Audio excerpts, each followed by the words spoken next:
I still remember the exact moment I opened that credit card statement. The minimum payment was $700. $700 in one credit card. Just to stay current, just not to get late fee, not paying it down, just to keep my head above water. And at that time, I also had to pay my child's private school, and the rest of the bills weren't going anywhere. I wasn't behind.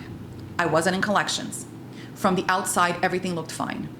But I was doing the thing where you rob Peter to pay Paul, shuffling money around, holding my breath until the next paycheck, convincing myself I had it under control. I didn't have it under control. That American Express card had somewhere between $15,000 and $20,000 on it. And it was one of many credit cards. Because here's what $91,000 in debt actually looks like when it's spread across your life. It's not one big number sitting in one place. It was credit cards, multiple of them. A car loan, student loans, personal loans, and a construction loan on top of it all. $91,000. And I had a spouse who at that time didn't really seem to care to see the full picture yet. I'm gonna walk you through my entire journey today. Not the highlighted reels, not the version where I just got focused and knocked it all out. The real version, including every single mistake I made along the way, because honestly, that's the part nobody talks about. And if you're watching this right now, feeling like you're doing everything right and still not getting ahead, stay with me, because I lived that exact feeling for way longer than I should have. And I want you to know why it happens. So let's start with the mistakes. And the first one is the one I see everywhere. I was trying to follow everybody else's system. You've seen the content: debt snowball, debt avalanche, zero-based budgeting, the 50-30 rule, Dave Ramsey baby steps, and on and on. And here's the thing. Some of those things really work for some people in some situations. But personal finance is personal. And what I kept doing was picking up somebody else's method, trying to squeeze my situation into their framework, and then feeling like a complete failure when it didn't stick. The problem was never discipline. The problem was I was trying to wear somebody else's shoes. My income wasn't consistent. My expenses were not neatly categorized. I had a spouse who didn't yet care to see how serious things were. I had 3 children. I had a construction loan that did not fit any of the templates I had ever seen. But here's what I want you to take away from this. Don't ignore the methods that are out there. Learn from them.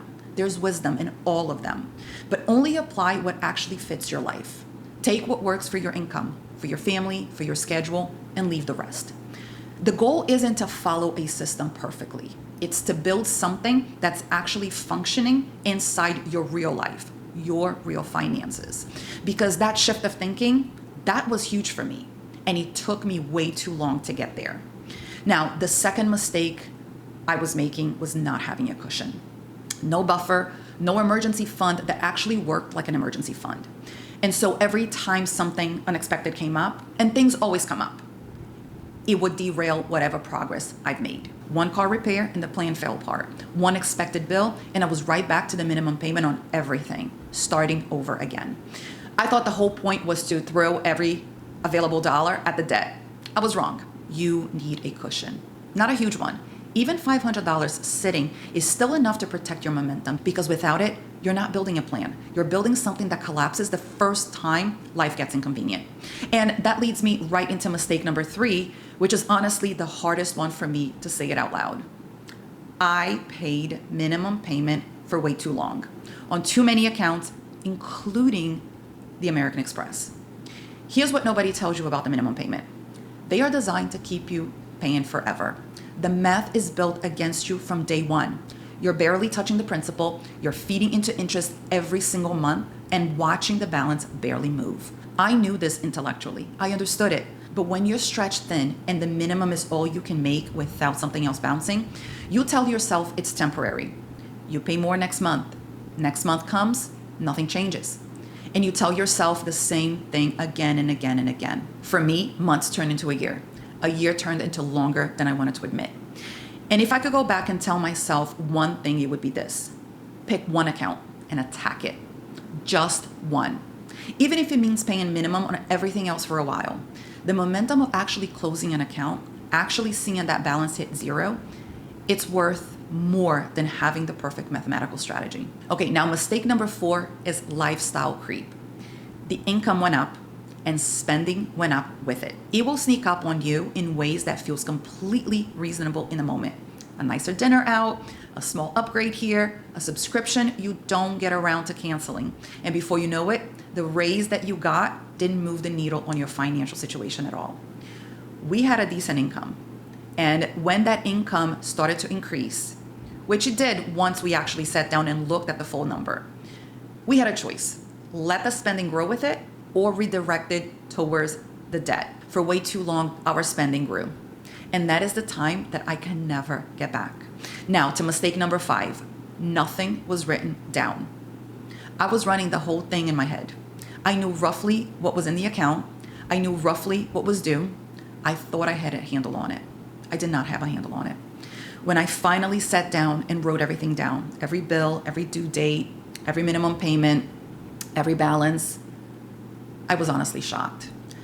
Not just because some of the numbers were worse than I've been telling myself, but because I realized I had been making financial decisions based on a blurry, incomplete picture of my own money. You cannot manage what you cannot see clearly.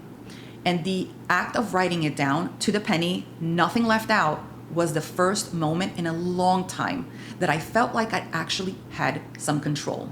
The numbers hadn't changed yet, but I could finally see them, and that mattered more than people could ever give you credit for. And then there's mistake number 6, which I look back on and honestly cringe. I put my student loans on income-based repayment and moved them to the back of the line. The logic at the time was the payment is small, let's focus on other things first. The problem is income-based repayment stretches your loan terms out significantly. And the whole time that's happening, interest keeps compounding. I was just kicking the can down the road and calling it a strategy. I was convinced the small payment meant it wasn't urgent. But what I really was doing was letting that balance quietly grow in the background while I focus elsewhere.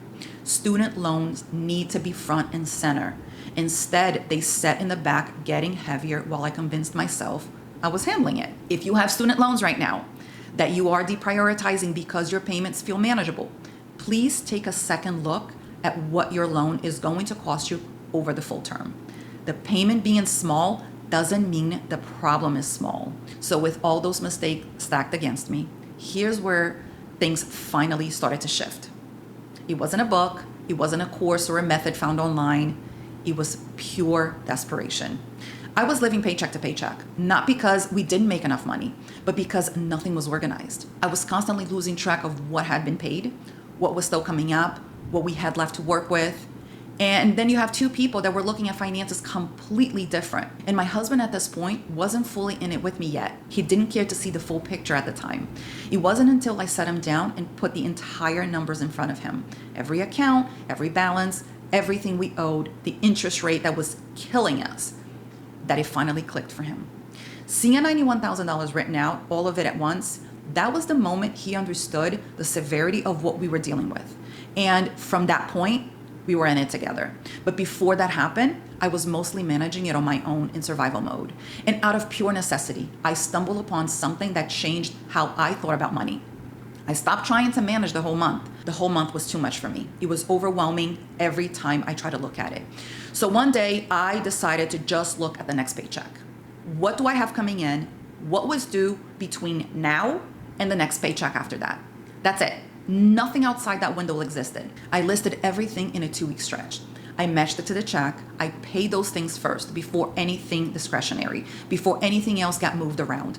And then when the next paycheck came, I did the same thing again and again. I didn't know I was following any method. I wasn't calling it anything. I was just trying to not drown at that moment. What I found out later is that what I had built myself had a name. The calendar method paired with the paycheck by paycheck approach. And it already existed. Other people had already figured it out too, but I didn't know it at the time. I came to it completely on my own through necessity, and that actually gave me something important. I believed in it in a way I never had believed in any method I had read about it before, because I lived it first. The momentum built slowly. It wasn't dramatic, but the balance started to move. And then we got a tax return. For that year, the tax return came in a little higher than expected. Instead of letting that money disappear into everyday spending, we threw it straight into the debt. That moved things faster than anything else could have had in that moment. And then 3 years after that $700 minimum credit card payment, $91,000 was gone. So if you are in debt right now, whether it's 10,000, 90,000, here's what I want you to walk away with. First, don't ignore the advice that's out there. There's real value in what other people have learned.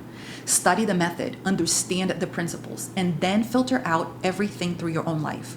What fits your income, your schedule, your family? Only apply what actually works for you and let go of the rest without guilt. You're not failing a system, you're building your own. Second, build a small cushion before you go all in paying off debt, even if it's just a few $100s sitting untouched. It sounds counterintuitive when you're trying to get out of debt, but it's what keeps you from starting over every time something unexpected happens. Third, write it all down. Every account, every balance, every due date, every minimum, put it all on paper. That clarity alone will change how you make decisions. Fourth, stop looking at the mountain. Look at the next 2 weeks only. What do you have coming in? What's due before the next check? That is the only window you need to manage right now. Everything else can wait. And fifth, if your partner isn't on board yet, don't wait. Start anyway. Show them the full number. Put it in front of them. Sometimes people need to see the severity written down before the urgency becomes real. If you want to start using the paycheck by paycheck approach right now, I put together a free resource for you. It's called the Paycheck Budget Starter. It walks you through exactly how to map your bills to your paycheck window the way I did. Nothing complicated, no experience required. I'll leave the link in the description. And if you're ready to go deeper, I also have a full spreadsheet system that I built around this method. The one I still actually use, and that is in the description below as well. If this video was helpful to you, make sure you hit the like and subscribe button. It helps this channel grow and helps the algorithm push the information to other people that may need to see this as well. And if you're enjoying this, the next video on your screen goes even deeper on this topic. Hope to see you there.